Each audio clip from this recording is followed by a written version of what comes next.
Sumainyo ang Panginoon. At sumaiyo rin. Ang mabuting balita ng Panginoon ayon kay San Mateo. Papuri sa iyo, Panginoon. Noong panahong iyon, dali-daling umalis ang mga babae ng libingan. Pinagharian sila ng magkahalong takot at galak, at patakbong nagpunta sa mga alagad upang ibalita ang nangyari. Ngunit sinalubong sila ni Jesus at binati, at lumapit sila. Niyakap ang kanyang paa at sinamba siya. Sinabi sa kanila ni Jesus, "Huwag kayong matakot. Humayo kayo at sabihin sa mga kapatid ko na pumunta sila sa Galilea at makikita nila ako roon." Pagkaalis ng mga babae, pumunta naman sa lungsod ang ilan sa mga kawal na nagbabantay sa libingan at ibinalita sa mga punong saserdote ang lahat ng nangyari. Nagtipon ang mga ito at matapos makipagpulong sa matatanda ng bayan, sinuhulan ng malaki ang mga kawal at inutusan sila na ganito ang ipamalita. Samantalang natutulog kami kagabi, naparito ang kanyang mga alagad at ninakaw ang bangkay. Sinabi pa nila, "Huwag kayong mag-alala, makarating man ito sa gobernador, kami ang bahala." Tinanggap ng mga bantay ang salapi at ginawa ang bilin sa kanila. Hanggang ngayon, ito pa rin ang sabi-sabi ng mga Hudyo. Ang mabuting balita ng Panginoon. Pinupuri ka namin, Panginoong Hesukristo. Isang magandang gabi po sa inyong lahat.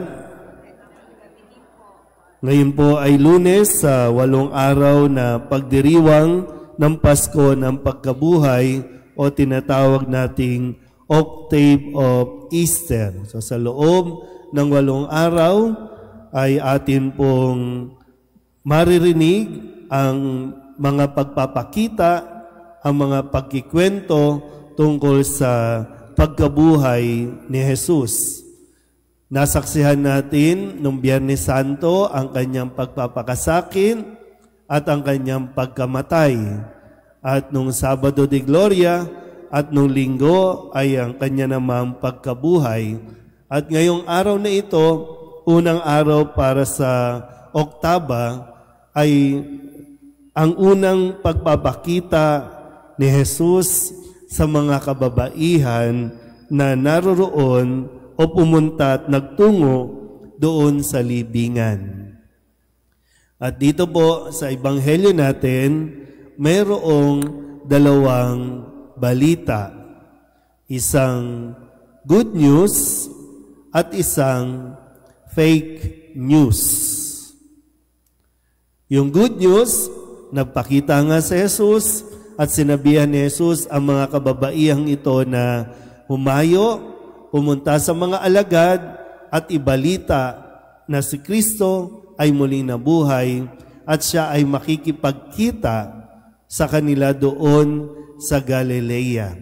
So, misyon, no, ang unang misyon, kumbaga, no, ay naatasan ang kababaihan na magsabi ng katotohanan tungkol sa kanyang muling pagkabuhay. At sa isang banda, yung mga kawal ay inutusan para gumawa ng kwento, para gumawa ng fake news kapalit ng halaga at ito ang kanilang ikikwento.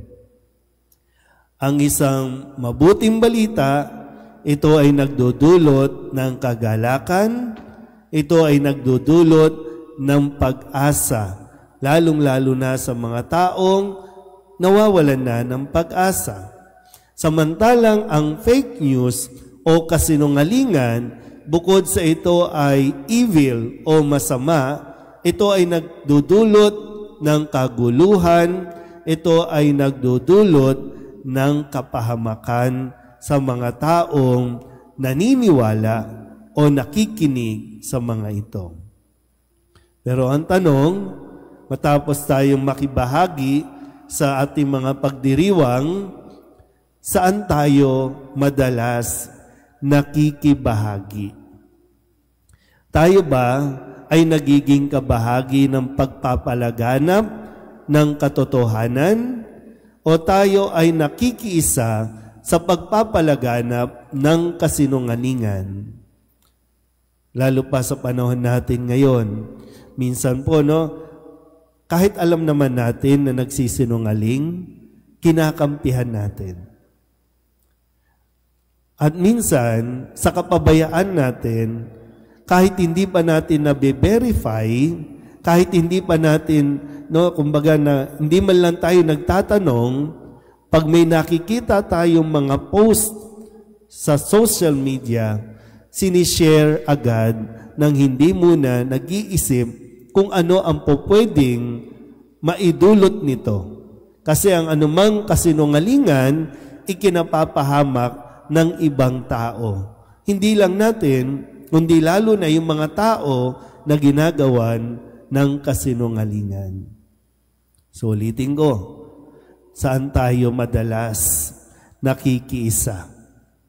Sa pagpapalaganap ba ng katotohanan o sa pagpapalaganap ng kasinungalingan? So sana po tayo ng mga nakasaksi, ang tawag nga sa atin mga Easter people. Pero lalo-lalo na, tayo na tinatawag ng mga taong simbahan, nawa hindi tayo ang pinanggagalingan ng fake news. Hindi nawa tayo ang nagdudulot ng kapahamakan dahil sa paggawa natin ng mga kwento na hindi naman totoo. Amen?